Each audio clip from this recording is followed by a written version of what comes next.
So at the index level, 1992 to 2003, 11-year period, was negative or flat. Peak 2007, December 2007 to let's say 5.5 years, 2012 or 13, there was a long period of consolidation. So it can be very, very long. The way to protect oneself against this is Rajeev, it's an absolute honor to be speaking with you on Thrive by Grow. So thanks for making time for us today. wonderful. Thank you for the opportunity. I want to talk a little bit about the core philosophy that you hold around value investing. So you moved from fixed income to equities back in 2003. In the midst of a bull run or a bull run was starting, Sensex turned 5x. Were there any momentum-driven mistakes at that time that you made and that you recall today? So, not mistakes, there were momentum driven pains that we went through. So, 2007 was a period where the fancied sectors were real estate and infra. And we were not having those companies in our portfolio. So, which caused a huge underperformance because we were not participating in the momentum that was going on, and which helped us in 2008 at the time of the crash. But which this happens all the time. So, in a crazy bull run kind of environment, we tend to be somewhat subdued.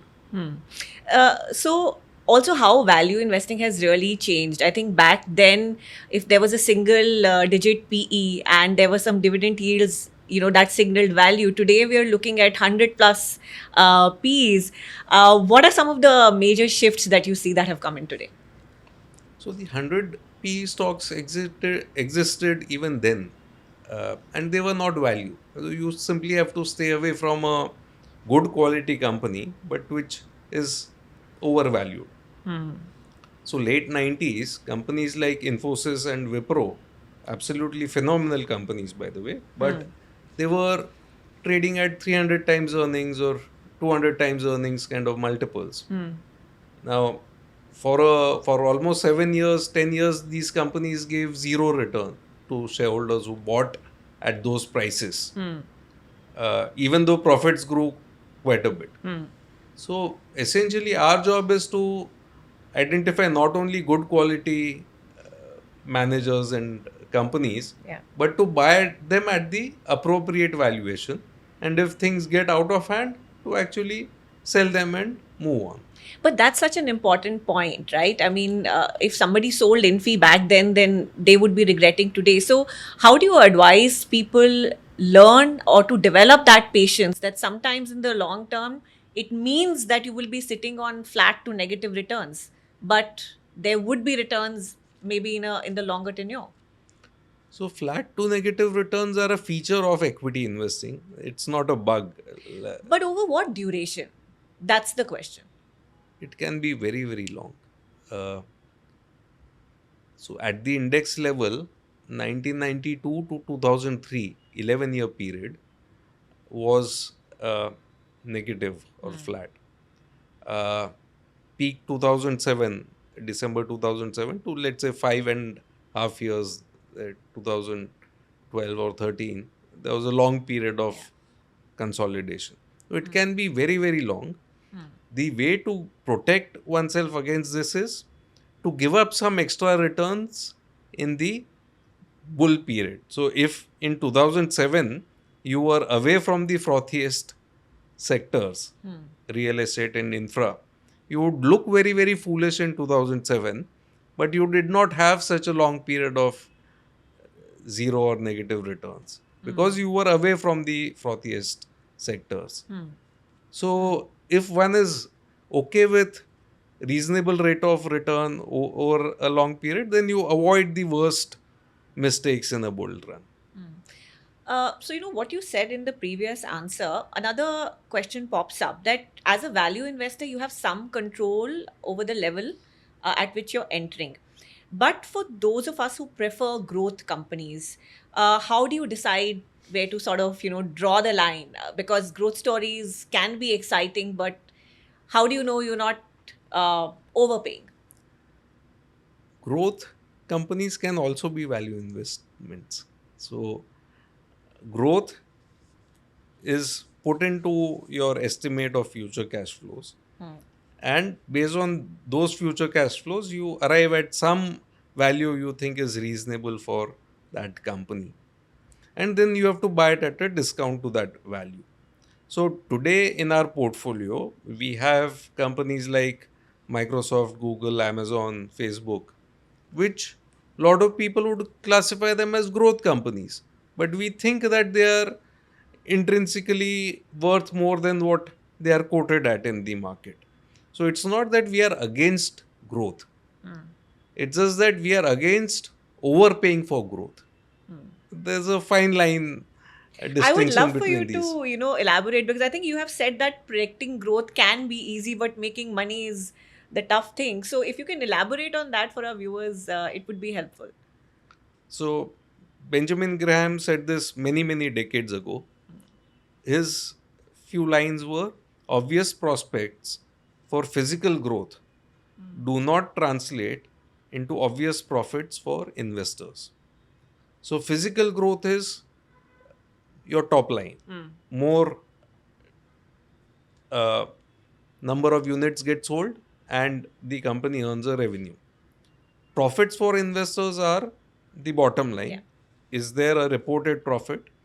Does that profit get matched with cash flows, or is it completely in receivables or fixed assets? And relative to the amount invested in the business, is that profit adequate? Now, if you have put in 100 rupees in a business and the business generates 20, 25 as profits, cash flows, and that is obviously adequate. But for generating 25, 30 as profits, if you have invested 1 lakh of rupees, then obviously that is not adequate. You want a reasonable return on equity or return on capital employed. So today, when a bank is giving you 6-7% FD returns, and if you are taking equity risk, you typically want a 12-15% kind of 20% kind of return on equity. So is that being earned, or is this growth simply vanity, where maybe 20 companies are competing in this space, all of them are losing money, but they are just showing top line growth and saying profits will come somewhere in the future? So you have to guard against those things. Wonderful. I think only you can articulate it so simply and effectively. Thank you for that. I want to go back to talking about the flagship Flexi Cap Fund. There are many holdings which are as small as between 0.1% to 0.5%. Is that factual? So a lot of things would be in the arbitrage space. Small positions would be there in some cases, but those can arise for various factors. So we So want to just understand those factors, because even if these really small allocations give 5x returns, they would never be a substantial part of the portfolio. yeah. So as I said, some of these may not really be core equity holdings. They could be arbitrage holdings. But otherwise, sometimes you start buying a stock and the stock price moves, where you may not be able to build a sizable position, in which case uh, you would hold on to what you have. If the price comes back lower, you Okay. could end up buying, or somewhere down the road you could exit the position. So it could be because of that. In some cases, especially in pharma, we have said that we want a basket of good generic pharma companies rather than creating a large individual weight in a particular company. So if we have 5 stocks of 1% each, then at a portfolio level it would be 5% exposure to that sector.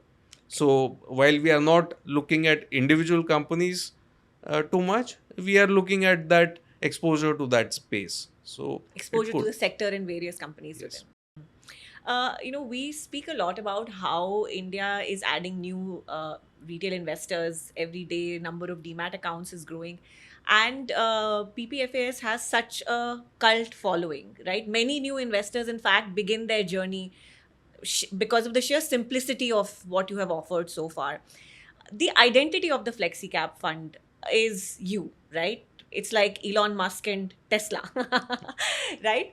So, should a new investor, coming into your fold, be somewhat concerned about leadership changes in the future? How is that going to affect the thinking behind the fund itself? So we are moving towards a 350-person organization. So a lot of people are there in the company. So while we are chatting, the markets are on. My colleagues are busy taking the investment decisions. So it's not a one-person organization. Partly the uh, perception comes from the time of our humble beginnings. So uh, way back in 2003, we were a 4 crore AUM PMS. That time, obviously, there were a very, very limited set of individuals. Or at that time, our founder Parag Bhai and Rajeev. I were the face of the company. So it's because of that this perception is there. Today, there's a pretty large investment team, similar in size to the teams of other fund houses, and uh, this thing is not true. I So, think you're being very humble now. I would say, people think of star fund managers and they definitely think you as part of that list. what, uh, like it's a certainty that uh, within the next 47 years, I will have cease to have no association with PPFS because I am 53 years of age. So I'll probably not be associated as a shareholder, as an employee, director, whatever. So the key thing of any person is, can you build systems and processes in the company that outlast you? The entire effort of the organization is that it becomes a long term perpetual organization which serves the client needs rather than being linked to a individual. So sure, I may have had some role in the founding days of the company, important role in the founding days of the company, but have I been working on developing systems and processes which run on their own, Yeah. where people buy into that approach and philosophy? So our recruitment is such that we bring together like-minded people, people who believe in this approach of investing, and I believe we have managed to create that. Again, just a statement of fact, our Flexi Cap Fund launched in 2013. Ronak has been part of this team since 2013, day one. Raj has been part of the team since day one. And we have onboarded more people. So Rukun came in later, but Rukun is someone we have known pre 2013 as an individual. On the fixed income side, we have hired senior resources. So Tejas Oman has joined us as the CIO on the fixed income side. So the depth of the team is increasing as we speak. So in 2026, Rajiv, what are you watching out for and what are you going to be avoiding? Things continue as usual. I'll be trying to avoid the frothiest things. I'll be trying to avoid the FOMO. The biggest problem people have is not how much return they have made in the portfolio. They are worried about how much returns their neighbor or their office colleague has made. So Charlie Munger used to say this all the time. He said the worst sin to commit. So in Judaism and Christianity and all, there are these seven deadly sins. Yes. He said, in other sins, you have fun when you are committing them. So one sin is gluttony, for example. You overeat and overindulge. Now, while you are committing that sin, it's a lot of fun, right? Eating junk food, overeating, and binging. Bad consequences come later Pay of that. tomorrow. Pay Yeah. tomorrow. Envy is one sin where even when you are committing it, you are miserable. Long term consequences obviously are bad, but you feel miserable because your office colleague made more money than you. Yeah. So try and avoid that in 2026 and forever, hopefully. Avoid FOMO. Okay, that's a brilliant note to end on. We wish you the very best for the new scheme and a very happy 2026 to you.